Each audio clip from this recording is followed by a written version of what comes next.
The trip Governor Robert Ray made to China in late October 1979 was meant to be go to China, turn around and come back.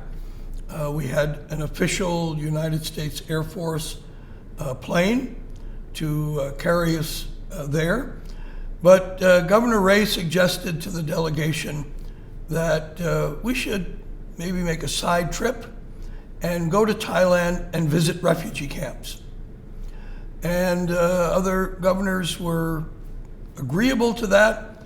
The question was posed back in Washington at the White House, and the president and the White House were happy to have governors go to see the refugee policy because they wanted to have bipartisan support, and this was a bipartisan delegation. So Governor Bill Milliken of Michigan, the Republican, who was the leader of the trip to China, said to Governor Ray, "You're now the chair of this trip, and we're flying to Thailand."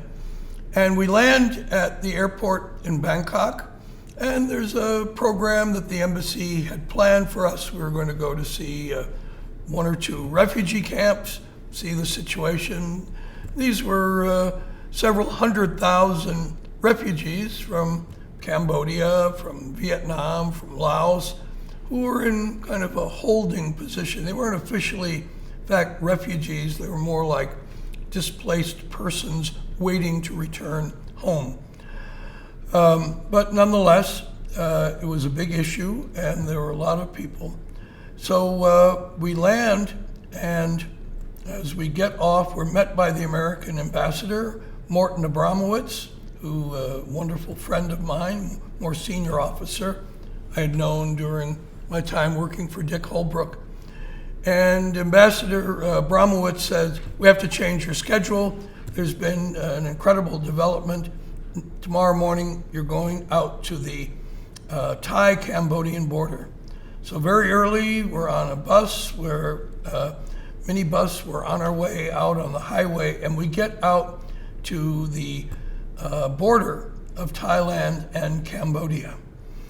And before us, in a big open field, are 30,000 Cambodian genocide victims who have finally been able to escape Cambodia because of fighting there between the Vietnamese army and the Khmer Rouge, the Vietnamese Communist Army, that had come in and broken the Khmer Rouge hold on the country. And these 30,000 people had fled across the border, come into Thailand, and collapsed in this open field. And it was a sight as if out of the seventh level of hell of Dante's Inferno. None of us had ever seen such incredible humanitarian suffering. People were painfully thin, emaciated. They had been starving.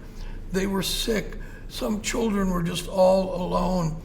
The UN had brought in a few tanks of water and passed out some plastic shelters that you could put up or hold over your head. People are holding them over their head. It's the rainy season. Rain is coming down. The field is muddy. You see people who coming up to get water and they collapse. They can't go any further. They're just sitting there dazed. It was everywhere you looked. You saw the one tragic scene after another. Governor Ray had his camera with him, and he's taking pictures and photos of this. And we see there's a tent, it's a makeshift hospital, if you could ever use that term. There's some volunteer doctors in there. People are being brought in. They're laying on little canvas tarps or on the ground. Some comatose, some children suffering from diarrhea, the life draining out of their bodies. It was terrible. One of the staff members who were with us from Governor Milliken's staff was holding a little girl. She died in his arms. It was so much, so incredibly overpowering what we saw. We were there for hours. You don't know what to do. How can we help? We're watching meager amounts of food being distributed, people running to the nearby markets in Thailand. We have these image of systematic aid relief systems. They didn't exist then. And we'll run out with money, buy food, bring it back, be handing it to people who were desperate for food. We'd never ever seen anything like this. Talked about it all the way back to the United States after the visit. Every governor it was all they could talk about on the plane all the way back.